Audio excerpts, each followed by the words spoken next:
ایک گاؤں میں ایک میلہ لگا ہوا تھا۔ ایک باپ بیٹا بھی وہیں سے گزر رہے تھے۔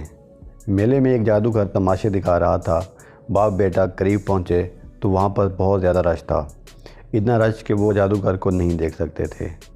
باپ بچے سے بے خبر ہو کر راستہ دیکھنے لگا تاکہ تماشا دیکھ سکے۔ بچہ بھی اپنا راستہ تلاش کرنے لگا۔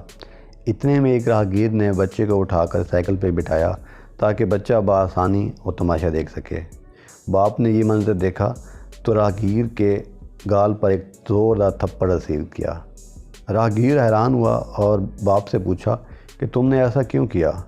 باپ نے کہا، تم نے میرے بچے کو پوری زندگی کے لیے معذور کر دیا ہے۔ اب میرا بچہ ہر کام کرتے ہوئے سہارا ڈھونڈے گا۔ ایسا ہی کچھ ہمارے ماں باپ بھی ہمارے ساتھ کرتے ہیں۔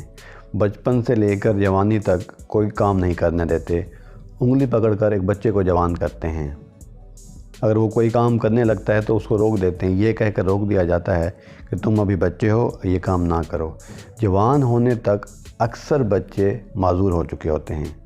معذور اس طرح وہ اپنی زندگی میں کوئی فیصلہ کرنے کے قابل نہیں رہتے اور پوری زندگی وہ سہارے کی تلاش میں رہتے ہیں۔ اگر ماں باپ بچوں کو یہ اعتماد بچپن میں دینا شروع کر دیں، ان کو چھوٹے چھوٹے اسٹیپ پر اپریشیٹ کرنا شروع کر دیں، کوئی بھی جائز قدم اٹھانے سے نہ روکیں، تو بچوں میں جو ایک اعتماد بحال ہو جاتا ہے، وہ پوری عمر ہر قدم پر ان کا ساتھ دیتا ہے۔